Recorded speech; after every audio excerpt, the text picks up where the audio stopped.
Bom, gente, meu nome é Nauber, estamos em mais uma aula do canal, voltada para quem está fazendo ADS, né? No canal tem uma seção basicamente para quem está fazendo graduação em ADS ou ciência da computação, que seja, e aí eu vou abordar algumas cadeiras durante o canal. Essa é a cadeira de redes de computadores e essa é nossa primeira aula, tá?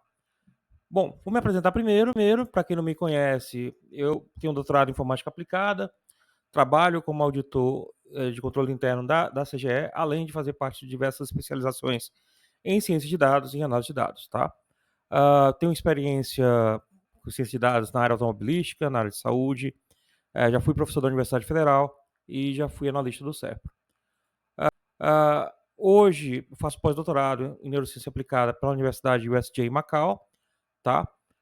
E tenho projetos em diversas áreas aplicando inteligência artificial, redes neurais, deep learning, diversos tipos de dados. Bom, agora eu vou rolar a vinheta, depois a gente começa a aula.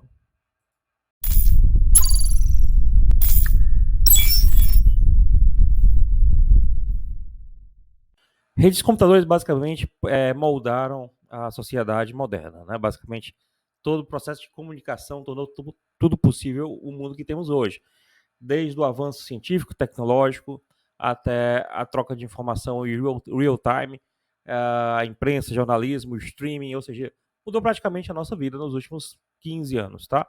E, basicamente nos últimos 10 anos a coisa mudou bastante, tá?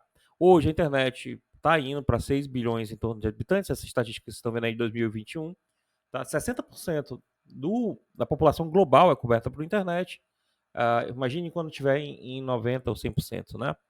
Certo? A gente tem um acréscimo aí de quase 7,6 ou mais de 332 milhões de pessoas a todo ano. Tá? Em média, as pessoas passam 6 horas do dia ligadas à internet. Tá? E 92% hoje é por dispositivos móveis. Né? Mudou muito o perfil de quando a internet começou, que era mais para os desktops comuns. Tá? Então, hoje, a gente está chegando a quase 6 bilhões de usuários e a ideia também é que a gente vai ter mais de 40 bilhões de dispositivos, né, com a internet das coisas. Né? A gente já tem Alexa, temos relógios na internet, Alexa aqui está respondendo, né? Temos inovação constante na criação de mundos virtuais, tá? O metaverso, que é algo que pode ser que vingue daqui a um tempo, tá? Conexões tanto Wi-Fi como fibra ótica, cada vez mais acessível e mais barato. A internet começou há muito tempo atrás, não é algo de agora, começou nos anos 50, principalmente pensando no contexto da Guerra Fria, né? A gente tinha um contexto de corrida armamentista e uma corrida espacial entre a antiga União Soviética e os americanos, os Estados Unidos da América, e se pensou num projeto de rede de computadores que pudesse funcionar de forma descentralizada. Né? Se tivesse um ponto de quebra da rede, ela continuaria funcionando. E aí se pensou no projeto DARPA, tá? Foi o primeiro projeto aí pensado na internet, tá? Em 60 criou-se a ARPANET, né? É basicamente a rede financiada pela Agência Avançada de Defesa dos Estados Unidos, a DARPA, tá? E aí se criou a ARPANET, que foi implementada, né, a partir de Stanford, em Santa Bárbara, é o UC de Santa Bárbara, a Universidade de Utah. Tá? Nos anos 70, a gente teve a criação do protocolo TCP/IP, que se tornou o protocolo mais popular usado na internet. Depois eu vou falar do modelo OSI e do protocolo TCP/IP, e também a criação do e-mail, né, como forma de envio de mensagem. Hoje o e-mail é mais para quem é mais velho, né, ou no mundo corporativo, né, você não vê as pessoas mais trocando informação por e-mail. O e-mail está virando a antiga carta, tá? Certo? Esse era o desenho inicial da ARPANET, tá? Ligando aí algumas cidades dos Estados Unidos, né? A gente vem em Texas, Utah tá ali, né? Dentre a parte de aqui, a parte de Los Angeles e a parte ali de Nova York também, algumas cidades ali conectadas, tá? E a ideia aí da ARPANET tá expandindo, né? Inclusive ali, se você pode ver, tem um nozinho ali em Londres, né? Tá? Essa ARPANET foi expandindo cada vez mais, a gente tem um histórico aqui. Em 69 teve a criação da ARPANET, 86 se criou a NSF-NET, né? É basicamente isso, que é um backbone criado para que basicamente tem o que é o backbone, né? é o eixo que permitiu a internet que a gente tem hoje. Tá? Em 89, nosso amigo Tim Berners-Lee criou o www, que foi muito importante para a popularização dos sites, né, dos navegadores. O Netscape foi disponibilizado em 94. Tá? Em 2004, o Facebook lança sua versão Web 2.0, certo? Algumas coisas também marcantes, né? Em 74, Robert Kahn e Vitor Cerf publicam um artigo a Protocol for Packet Network Communication, dando o suporte para a criação do TCP/IP, né? Em 89, eu tive o primeiro uso comercial de uma rede já disponibilizada. Tá? Em 93, o primeiro browser disponível, né? Que é o Mosaico, disponível para o público. Eu usei o Mosaico, eu não sou tão novo, né? A geração nova não deve conhecer o Mosaico. E eu acho que nem o Netscape, né? Depois eu vou fazer uma sessão nostalgia aqui do passado. Eu cheguei a usar cabo coaxial, gente. Aqueles cabos de laboratório. Na minha época, ou você tinha internet no laboratório da universidade, ou você tinha internet de escada em casa. Você podia usar depois da meia-noite ou no fim de semana. Curte aí quem era dessa época e se lembra disso, tá? Em 2007, o primeiro iPhone foi disponibilizado. Em 2022, chegamos a 5 bilhões de pessoas online. Tá? É um marco, tá? Esse vídeo é bem bacana. Se você quer ver um pouco da história da internet, está no YouTube, tá? Vale a pena dar uma olhada. Assim como esse outro vídeo aqui, né? O nascimento da internet. Bom, quando a gente fala de redes computadoras de internet, a gente tá falando de comunicação, né? O que é necessário para estabelecer uma comunicação? Primeiro, um meio de transmissão, tá? Se eu estou falando com você, a minha voz aqui, junto com o ambiente do ar, né, que consegue propagar o som, é o meio de transmissão. Por exemplo, no espaço, a gente não tem meio de transmissão de voz, a gente não tem meio de transmissão de informação no espaço via voz, tá? O som não se propaga no espaço, né? Se você viu Guerra nas Estrelas, é tudo aquilo ali é liberdade poética, né? Na verdade, no mundo real, a gente não tem transmissão de som no espaço, mas ia ficar muito chato no cinema sem o som dos lasers, né? Tanto Jornada nas Estrelas como Guerra nas Estrelas utilizam desse recurso, tá? Não sei como é que ficaria um filme realístico de guerra no espaço. É, se ficaria bacana no cinema. Teria que ver como isso funciona, a não ser que o som seja ouvido internamente na nave, né? Não no exterior. Aí sim seria talvez uma solução de contorno, né? Dê suas sugestões aí de roteiro para criar um filme que permita, por exemplo, a gente ter o som no espaço de forma mais, que eu posso dizer, pé no chão, né? Mais próximo da realidade. Então, eu comunico alguma coisa via voz e a outra pessoa entende, né? Se eu estiver falando alguma coisa numa linguagem diferente ou de forma não compreensível, a outra pessoa não está entendendo. Então, a gente precisa do meio de propagação, que é a nossa voz, e basicamente o ar, né? Algo como tipo. E a gente precisa que a gente estabeleça uma linguagem comum, tá? Mas, por exemplo, quando você liga para alguém no telefone, né? Primeiro você diz oi. Então existe um protocolo, né? Um protocolo a ser seguido. Você diz oi, espera a outra pessoa falar bom dia. Se você não falar bom dia, geralmente a pessoa acha que você é mal educado. Então existe um protocolo criado por milênios de evolução aí do ser humano de forma de comunicação. E esse protocolo é diferente de cada lugar, né? Por exemplo, se você está falando aqui de uma forma no Brasil, provavelmente, se você for para Finlândia ou para outro lugar, vai ser diferente, tá? Os costumes e a forma de se comunicar, mas ninguém chega dizendo já o assunto de cara, sem perguntar como a pessoa tá, dar bom dia, esse tipo de coisa. Imagina só, eu ligo para você, né? E aí eu não falo nada, já digo assim, carrega o driver de não sei o que no banco de dados. Tá, a pessoa vai ficar sem contexto, sem saber o que é, e o que é que você está falando. Então, é complicado, tá? Nesse contexto, vale a pena assistir esse filmezinho aqui, chamado Arrival, A Chegada, em português, que fala do que eu estou abordando aqui na aula. A gente precisa ter uma linguagem comum para poder se comunicar. Como é que você se comunica com alguém se ter uma linguagem, né? E esse filme aí fica dica para essa disciplina, tá? Para você ver. E é muito bacana, né? É um filme do Villeneuve, é um diretor que eu gosto muito. O Villeneuve, depois eu vou fazer um vídeo só sobre Villeneuve. Eu sou fã de ficção científica, tá? E vou fazer um vídeo só sobre isso. E aí eu preciso da linguagem para as duas pessoas entenderem. Assim, essa linguagem comum as pessoas não se entendem, tá?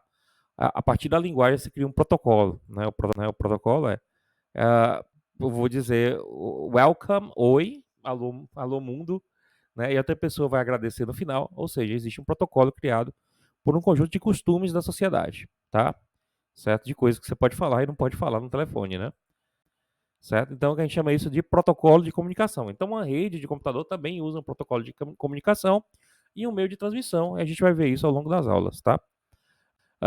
Então, os protocolos de comunicação definem quais as palavras-chave vão ser estabelecidas na comunicação. Por exemplo, eu digo oi, você entende que está iniciando a comunicação, ou eu digo tchau, você entende que está finalizando. O formato das mensagens, a linguagem, etc. Tá?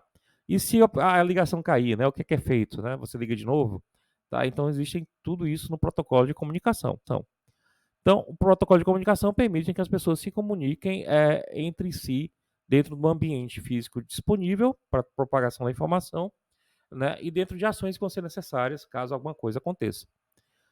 Isso, pois é, você, por exemplo, você tem que estabelecer esse protocolo e a outra pessoa tem que entender também, né? A informação não pode chegar com falha. Por exemplo, se eu dizer, em vez de dizer oi, chegou só i, aí eu liguei para você, e em vez de dizer de chegar o fonema, né, o som oi, chega i, já é um sentido diferente, tá? Então é importante que as informações cheguem corretamente e não se corte ou não se perca informação.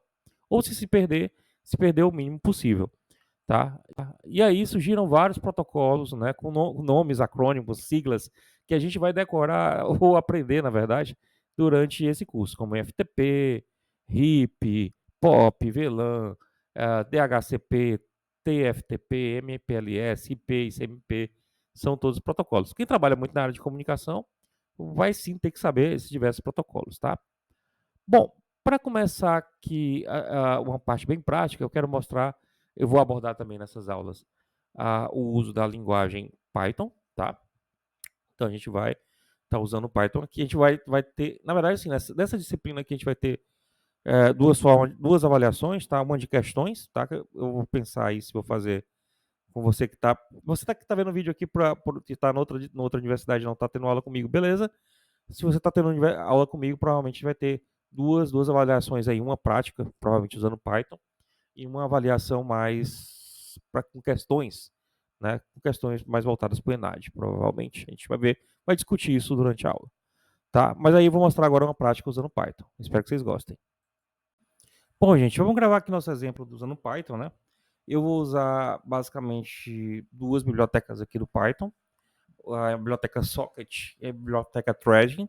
Uma thread basicamente permite eu executar como se fosse um processo em background, eu vou falar mais sobre threading depois. E eu vou criar um método do servidor, vai ter um servidor. O nosso processo aqui, eu vou ter um servidor e um cliente. O cliente vai se conectar no servidor, vai mandar alô mundo, e o servidor vai imprimir alô mundo. É bem simples, tá? E aí, eu vou definir o servidor com o socket. O que é socket? Vai abrir uma porta e um endereço IP. Né? Então ele vai abrir aqui uma porta em streaming no endereço IP. Esse endereço é o local 127.0.0.1. O que é endereço IP? É basicamente o endereço, né? Por exemplo, o endereço da sua casa, tá? O endereço do teu computador.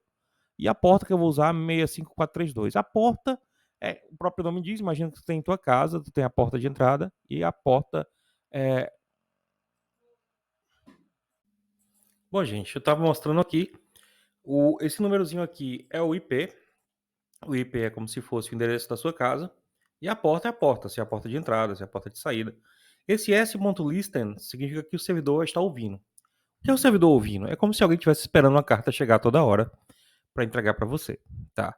E se vier uma carta ou vier uma mensagem, ele vai aceitar e vai vir o address, o endereço e a conexão. A conexão é que permite receber a mensagem.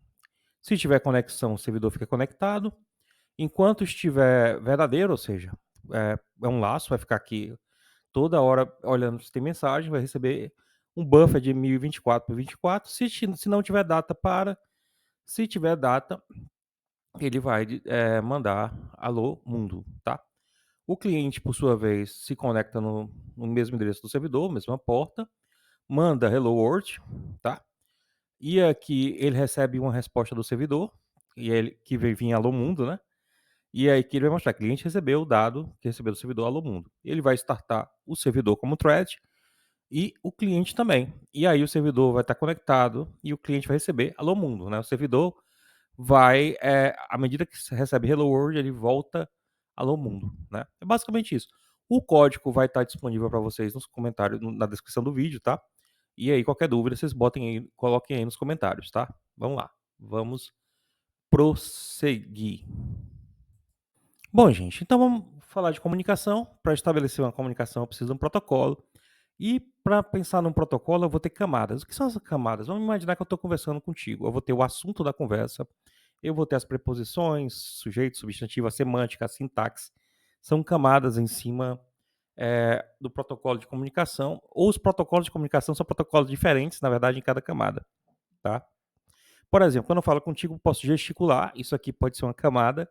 Eu posso ter a camada da minha voz, que tá passando pelo ambiente que você está ouvindo, tem a camada do idioma, tem a camada da contextualização de assunto. Então, num protocolo, na verdade, assim, no modelo de comunicação por rede, onde máquinas vão estar se comunicando, eu vou ter um modelo com camadas, tá? Essas camadas são teóricas, mas às vezes são, e de certa forma, às vezes não. Essas camadas teóricas são implementadas em aplicações e protocolos reais, tá? Eu vou abordar isso durante as aulas, tá? O modelo teórico mais usado é o modelo OSI, que tem aí de 1 a 7 camadas, né? A camada física, enlace, redes, transporte, sessão, apresentação e aplicação, tá? E cada camada dessa vai ter seus protocolos, né? Por exemplo, a camada de rede tem o protocolo IP, IPX, ICMP. A camada de transporte tem um protocolo TCP/UDP. Isso vai ficar mais claro mais nas próximas aulas. A camada de sessão tem o RCP, a apresentação EBC-DIC, NDR e aplicação HTTP, FTP, DNS e DHCP, por exemplo, tá? Então, cada camada tem seus respectivos protocolos, tá? Então, modelo OSI é o Open System Interconnection, criado pela ISO, em 7 camadas, proposto nos anos 80, e é o modelo base para as redes modernas. Ainda assim, ainda é o modelo base teórico para as redes modernas, tá? Basicamente, a primeira camada é a camada que a gente chama de camada física, que ela basicamente transmite zeros ou uns, né, a nível de bit. Tá? Depois a gente vai ter, depois do nível de bit, a gente vai ter o nível de pacote, que a gente vai encapsular em pacotes. Tá? E aí vai, um pacote, segmento e depois dados. Depois eu vou explicar isso mais à frente, tá? E aí na próxima aula a gente vai ver os serviços das camadas físicas, né? A conversão de bit sinal, o controle de taxa de transferência, a parte de multiplexação, comutação e sincronização a nível de bit. A gente vai ver isso nas próximas aulas ao longo do curso, tá? De novo, gente, o apoio de vocês é fundamental para a manutenção do canal, tá? Então, eu espero que vocês comentem, façam críticas, teçam críticas, digam o que ficou legal, o que não ficou, né? Dê o like, se inscreva no canal e compartilhe o canal, tá? Esse é o estímulo que eu tenho para estar fazendo esse serviço para vocês, tá? Certo? Eu preciso que o canal se torne rentável um dia para continuar esse serviço, tá? Eu gosto sim de fazer esse trabalho meio que voluntário, mas seria interessante também que ele se autossustentasse o canal, até para a gente ter mais recursos, tá bom? Eu agradeço vocês, espero que vocês tenham gostado, deem sugestões e nos vemos na próxima aula. Até mais.